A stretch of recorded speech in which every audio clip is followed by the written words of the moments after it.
Prepare for launch.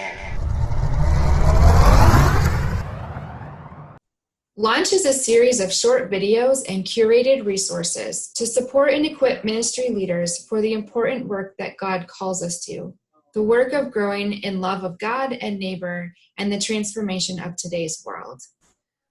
Welcome to this episode of Launch Faith Formation. Today's focus is on rest and self-care. I'm Kathy, and I'm here with Christine and Tanya. We like to start each episode with a fun question. What does rest mean to you? I'll go first. Rest means listening to what my body and spirit needs. Sometimes I'll go for a walk, or lay in my hammock, or write in my journal, or build with Lego. Sometimes rest means playing with my kids. Sometimes rest means sleep. Tanya, how about you? Yeah, great question. And I think my answer is very similar. I am an introvert, and so oftentimes rest really just means stepping away, whether that's like you going outside for a walk or a run, or doing some meditative yoga, or just sitting in silence and journaling, just giving myself that space of rest away from all the chaos and all the voices of the world. Christine, how about you? Yeah, thank you for asking. I too love hammocks and I love walks and journaling. For me, rest is very much dependent on kind of the season of life that I'm in and what it feeds me at that moment. But the consistent thing for me is living into that reality that I don't have to earn rest. In fact, rest is a part of the rhythms of our life. And we find examples of rest throughout the Bible, from creation, when God rested on the seventh day, to Jesus's invitation for all who are weary and burdened to find rest in him. And then to the numerous mentions of rest in the book of Psalms, including the well-known Psalm 23. While we are over a year into the COVID-19 pandemic, and we have hope that we are through the worst of it, but many of us are honestly feeling exhaustion and fatigue and even burnout from ministry and life in the pandemic. The emotional, physical, and spiritual toll is evident. Yeah, so we've heard these concerns and these languishings, and we invited Rev Cora Glass. She's an ordained deacon in the United Methodist Church and serves at a church in Michigan. And she has a retreat ministry called Recreate Retreat.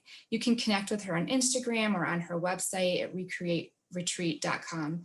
Cora is here to share with us the importance of rest, a few possibilities for taking rest, and an invitation into a space for rest. Cora, thank you for being with us today. Thanks, Kathy, Christine, and Tanya. I find rest when I'm painting. For me, it's a Sabbath practice that connects me to God and brings me great joy. In the Christian and Jewish tradition, we have a practice of holy rest that we call Sabbath. It reflects that first creation story where God rests on the Sabbath day after 6 days of creating. When I think about Sabbath today, I imagine an old pattern of life where everyone stopped on Sunday, or where communities took great precautions to avoid anything that might look like work on the Sabbath day. These models of Sabbath feel a little bit antiquated, outdated to me, and stressful. Most of us don't find rest on the same day every week. And we find rest in a whole variety of activities that maybe other people would see as work. The temptation to work hard and never stop to rest is challenging.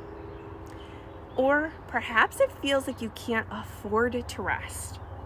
Often we don't stop to rest until something forces us to. My mom found herself in a place like that when I was in seminary.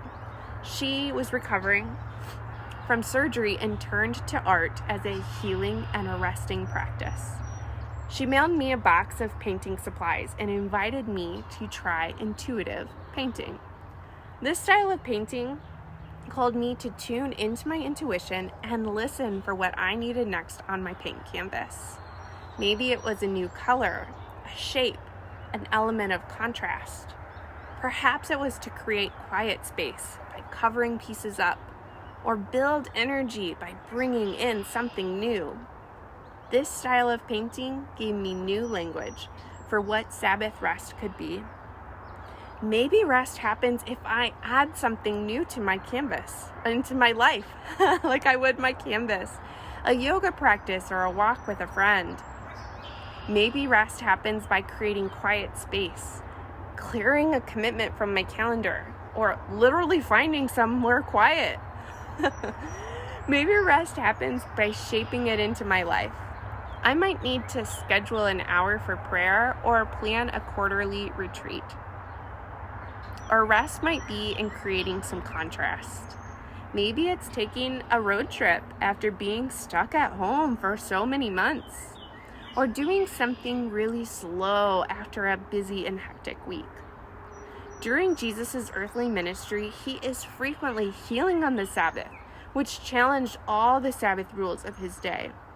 Jesus asked the angry religious leaders to consider if they would stop to pull a struggling animal out of a pit on a Sabbath day. Certainly they would. That animal was valued, and you wouldn't want to hear the animal suffering in this pit. Jesus challenges, why then wouldn't we heal, create community, or bring good news to a person in need on a Sabbath day? More than rules about what qualifies or when we have to practice rest, our practices of rest should bring us healing, connection, or hope for a new day.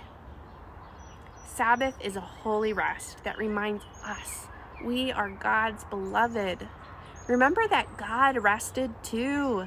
Imagine yourself resting with God in whatever form rest takes for you. I picture God as my best friend who's sitting with me, cooking with me, walking or painting right alongside.